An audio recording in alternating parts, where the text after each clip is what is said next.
Bonjour, on se retrouve aujourd'hui pour notre première boîte à questions. On va parler des sujets tabous de la sphère intime. Pour les problématiques des voies urinaires, à l'herboristerie, on va trouver des plantes comme la bruyère, la busserolle et le solidage.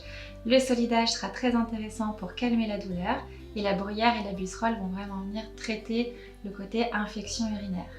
Quand c'est assez récurrent, en entretien, on peut prendre la bruyère seule, c'est très intéressant, en plus elle est très jolie, c'est une petite fleur violette magnifique. Et si vous préférez les gouttes plutôt que les tisanes, on a un mélange qui s'appelle voie urinaire, toujours avec nos plantes bio et locales. Et pour les personnes chez qui c'est récurrent, on vient travailler le terrain avec une algue qui s'appelle le lithotam. Pour la prostate, à l'herboristerie, on peut vous proposer de la tisane d'épilobe ou de la tisane de racine d'ortie. On a aussi un mélange qu'on confectionne ici, qu'on a créé nous-mêmes, qui s'appelle Confort Masculin.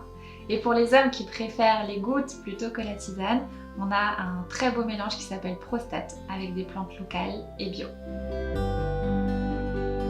Pour le pruritanal et les mycoses vaginales, qui causent de fortes démangeaisons, on va vous proposer dans un premier temps de venir mettre en local un hydrolat de lavande et ensuite un gel d'aloe vera. Ça va vous apporter une sensation de soulagement, ça va venir apaiser la démangeaison et puis la gêne en local. Le mieux, c'est de mettre ces deux produits au frigo pour que ce soit en plus rafraîchissant. Et le soir, vous pouvez masser la zone avec un macérat huileux de calendula, camomille, avec un tout petit peu d'huile essentielle de lavande qui est déjà dans le mélange.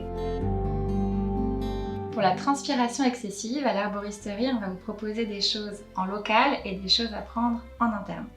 En local, dans un premier temps, vous pouvez vaporiser un hydrolat de sauge qui est naturellement antitranspirant. Vous pouvez ensuite appliquer un peu de gel d'aloe vera avec une goutte d'huile essentielle de palmarosa qui est anti-sudorale.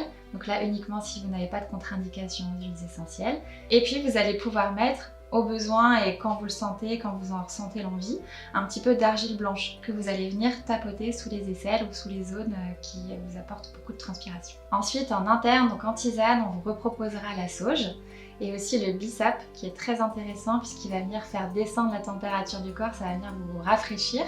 Donc on y retrouvera de l'hibiscus, de la menthe, du gingembre.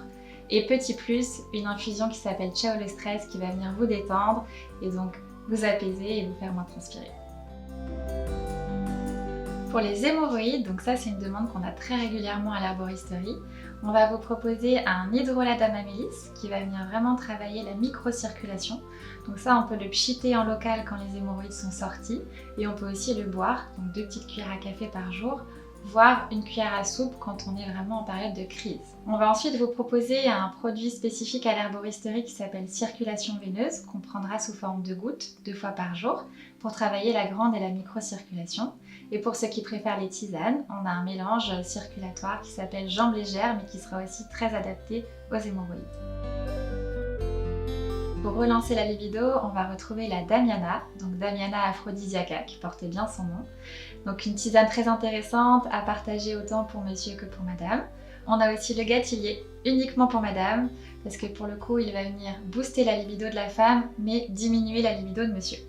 On trouvera aussi le maca, donc à prendre plutôt sous forme de poudre, à mettre dans la nourriture, donc pour les deux, ça ira très bien pour monsieur comme pour madame.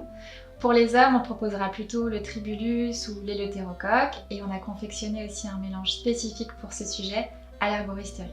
On va retrouver aussi des huiles végétales avec des huiles essentielles qu'on vous conseillera pour venir faire des massages. Donc là, l'ylang-ylang est une plante très intéressante pour venir détendre et puis relancer la libido. Vous pouvez retrouver tous les produits dont on vous a parlé en description de la vidéo. N'hésitez pas à nous contacter par téléphone, sur notre site, en direct à l'herboristerie bien sûr ou sur les réseaux sociaux. On sera ravis de vous répondre sans tabou sur tous les sujets de la sphère intime.